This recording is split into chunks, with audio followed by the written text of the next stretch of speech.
1 kilo அளவுக்கு நல்லா கோழி நல்லா அழகாக க்ளீன் பண்ணி எடுத்து வந்துக்கிறேன். இப்போ இதில் கொஞ்சம் மசாலா சேர்த்துக்கலாம்.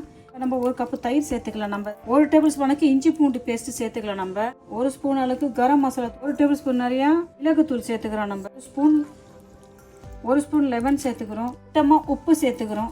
உப்பு சேர்த்துட்டு நல்லா இதை கலந்து வச்சுக்கலாம்.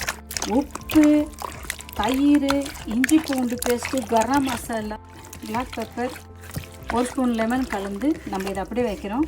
மசாலாவில் கொஞ்சம் ஒரு 30 நிமிஷம் நம்ம ஊற வைப்போம். பாருங்க, 1 டேபிள் ஸ்பூன் மல்லி, ஒரு காரத்துக்கு ஏற்ற மாதிரி நான் ஒரு 4 மிளகாய் எடுத்து வச்சுக்கிறேன். கிராம்பு ஒரு 5-6 எடுத்து வச்சுக்கிறேன். கொஞ்சம் ஜாதிக்காய் ஒரு சின்ன பீஸ் எடுத்து வச்சுக்கிறேன். ஒரு கருப்பு ஏலக்காய், ஒரு 5-6 ஏலக்காய், ஜாதி பத்திரி, 1 ஸ்பூன் ஜீரகம், 1 ஸ்பூன் சோம்பு. இதெல்லாம் நம்ம வறுத்து அழகாக பொடி செஞ்சுக்கலாம். சூட்டில் பொன்னிறமாக நம்ம வறுத்து இதெல்லாம் அழகாக பொடி பண்ணிக்கலாம். இல்லை அழகாக பொன்னிறமாக வறுத்துட்டோம் வச்சுட்டு நம்ம இதை பொடி செஞ்சுக்கலாம். நம்ம வறுத்த மசாலா ஆறிடுது. இது கூட நம்ம ஒரு கைப்பொடி முந்திரி போட்டு ஏற்ற மாதிரி நம்ம பச்சை மிளகாய் சேர்த்துங்க.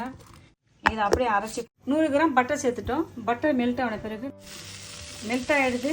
சைஸ் ஒரு 4 வெங்காயத்தை வச்சு இதில் சேர்க்குறோம். மீடியம் சைஸ் வெங்காயம் 4, பெரிய சைஸ் வெங்காயம் 2 பெரிய சைஸ் வெங்காயத்தை நம்ம அழகாக வச்சுக்கலாம். இந்த வெங்காயம் எவ்வளோ சேர்க்குறோமோ நல்லாயிருக்கும். இது அழகாக நம்ம நல்லா அழகாக நம்ம வதக்கிட்டோம். நிமிஷம் ஆகிடுது. மசாலா போட்டு ஊற வச்சுது. மசாலா போட்டு ஊற வச்ச கோழியை நம்ம சேர்த்துக்கலாம். சேர்த்துட்டு அழகாக நம்ம லைட்டாக கிண்டி விட்டுக்கலாம். பாருங்கள், நம்ம வறுத்து பொடி பண்ணி கொண்டு வந்ததில்ல அந்த மசாலா எடுத்துக்கலாம். நம்ம இதில் சேர்த்து அழகாக கிண்டிக்கலாம். நல்லா அழகாக மசாலா போட்டு கிண்டிட்டோம். 4 ஸ்பூன் அளவுக்கு நம்ம கொஞ்சம் இதில் ஃப்ரெஷ் க்ரீம் கொஞ்சம் சேர்த்துக்கலாம். 1 ஸ்பூன் அளவுக்கு ஃப்ரெஷ் க்ரீம் சேர்த்து நம்ம அழகாக கிண்டிக்கலாம். கஸ்தூரி மெத்தி சேர்த்துக்கலாம். 1 டேபிள் ஸ்பூன் கஸ்தூரி மெத்தி சேர்த்துக்கலாம். கஸ்தூரி மெத்தி சேர்த்து கொஞ்சம் கிண்டிக்கலாம். கொஞ்சம் திட்டமாக தண்ணி வச்சுக்கலாம். 1 கப்பு தண்ணி வச்சுக்கிறேன். ஏற்கனவே உப்பு போட்டால் கோழியை நம்ம ஊற வச்சுருந்தோம். அதனால் நீங்கள் உப்பு பார்த்துட்டு அப்புறம் போடுங்க. கொஞ்சம் உப்பு சேர்த்துக்கலாம். உப்பு டேஸ்ட்டு பார்த்துட்டு உப்பு சேர்த்துங்க. உப்பு காரம் எல்லாம் உங்கள் விருப்பப்படி இருக்கணும். மசாலாலாம் போட்டுட்டோம், எல்லாம் சூப்பராக ஆகிடுது. நம்ம இப்போ இதை மூடி போட்டு ஒரு 15 நிமிஷம் வேக வைப்போம். மூடி போட்டு ஒரு 15 நிமிஷம் வேக வைப்போம். வைக்கலாமா? 15 நிமிஷம் ஆகிடுது. அரைச்சி இது மேலே கொஞ்சம் மிளகுத்தூளும் கொஞ்சம் கொத்தமல்லி தழையும் சொல்லிட்டுனா நம்மளுக்கு சாப்பிடலாம். அழகாக கொஞ்சம் நைட்டாக கொஞ்சம் கொத்தமல்லி தழை 1 ஸ்பூனு மிளகுத்தூள் சேர்த்துக்கணும். கொஞ்சம் மிளகுத்தூள் மல்லி சேர்த்துட்டு அழகாக இதை கிண்டிக்கணும்.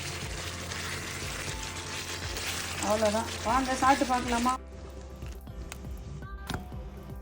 பாருங்கள், என்ன சூப்பரான சுவையான அழகான ஆரோக்கியமான நம்ம ஒரு சிக்கன் கிரேவி பண்ணிட்டோம். பாருங்கள், சிக்கன் மகாராணி செஞ்சுட்டோம். நம்ம எளிமையான முறையில் இந்த சிக்கன் மகாராணி பண்ணியிருக்கிறேன்.